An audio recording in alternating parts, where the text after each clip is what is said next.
wabarakatuh. Kami di sini dari kelompok 7 jangka sorong micrometer dan skru ingin memaparkan hasil diskusi kami tadi. Baik, yang pertama jangka sorong. Jangka sorong itu ada beberapa, yaitu manual, analog, digital, dan jangka sorong alur dalam.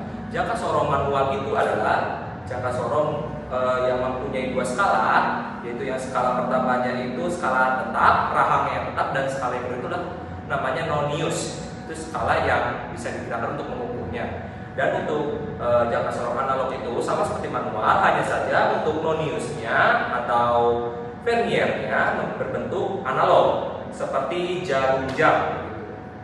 Dapat maksudnya lebih memudah dalam membaca skala nonius dan tingkat ketelitiannya hingga 0,05 mm. Oh baik, untuk digital. Jangka sorong digital yaitu berbentuk layar digital, memiliki fungsi sama dengan jangka sorong sebelumnya, tapi alat ini mempunyai bentuk yang sama dengan jangka sorong manual. Bedanya itu cuma untuk skala noniusnya, yaitu berbentuk layar digital. Jadi pada saat diukur maka langsung keluar hasil dari ukurannya tersebut. Baik, dan untuk tingkat ketelitiannya mencapai 0,01 mm.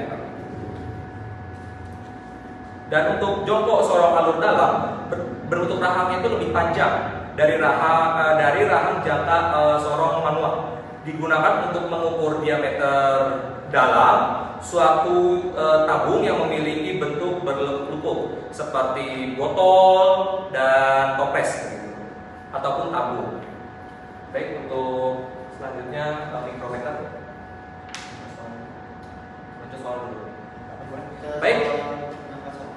Baik, selanjutnya ini ada contoh soal dari jangka sorong oleh rekan saya, boleh dilanjutkan? Ya baik, hasil gambar di atas pengukuran diameter koin menggunakan jangka sorong. Diketahui skala utamanya 2,20 cm, skala noniusnya yang bagian bawahnya 0,08 cm, dan cara menghitungnya atau membaca jangka sorong yaitu skala utama ditambah skala nonius. Skala utama 2,20 cm ditambah 0,08 cm, jadi hasilnya 2,28 cm. Ini segitu saja tentang jangka sorong dan juga penjelasan mikrometer. Ya, saya di sini akan menjelaskan materi tentang mikrometer skrup. Mikrometer skrup adalah sebuah alat ukur besaran panjang yang cukup presisi. Mikrometer mempunyai tingkat ketelitian hingga 0,01 mm. Mikrometer biasanya untuk mengukur diameter benda melingkar yang kecil seperti kawat atau obor. Jenis mikroskop manual yaitu yang pertama, paling umum yang sering digunakan. Yang kedua, mikrometer skrup digital, berbeda dengan manual. Versi digital memiliki tampilan digital, lebih mudah digunakan dan meminimalkan risiko kesalahan. Yang ketiga, mikrometer luar. Jenis yang digunakan untuk mengukur diameter luar, mengukur kabel, balok, material. Yang keempat, mikrometer dalam, berfungsi untuk mengukur diameter lubang, diameter kedalaman tabung. Yang kelima, mikrometer kedalaman, berfungsi sebagai mengukur kedalaman lubang. Untuk kata mikrometer berasal dari kata neoklasik yang terdiri dari mikros Yunani yang berarti kecil dan metron yang berarti ukuran. Mikrometer skrup pertama ditemukan William Gasperin pada abad ke-17. Sekian dari saya. Baik, untuk contoh soal mikrometernya akan dipaparkan oleh rekan saya. Baik, Assalamualaikum warahmatullahi wabarakatuh. Saya akan menjelaskan contoh soal mikrometer skrup. Jadi mikrometer skop ini pertama-tama yang dicari adalah skala utama, dan skala utama itu terdiri dari dua. Jadi ada bagian atas sama bagian bawah.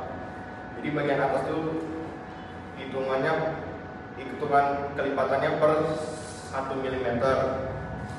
Jadi kayak diketahui contoh soal ini misalkan menunjukkan ke 5 dan bawahnya itu 0,5. Nah, jadi ditambahkan 5 ditambah 0,5. Jadi sama dengan 5,5 mm. Dan dicari skala putarnya. Skala putar itu yang di bagian samping yang ada buat mutar itu. Jadi skala putarnya itu bisa menunjukkan ke angka 27. Ya, jadi 27 itu dikali 0,01.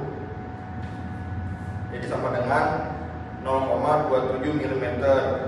Jadi hasil pengukurannya skala utama ditambah skala putar. Jadi 5,5 tambah 0,27 sama dengan 5,77. Baik, itu merupakan pemaparan dari kelompok kami hasil diskusi mengenai pengukuran jangka sorong dan mikrometer skop. Masih banyak kekurangan dalam diri kita. Mohon maaf. Akhir kata, wassalamualaikum.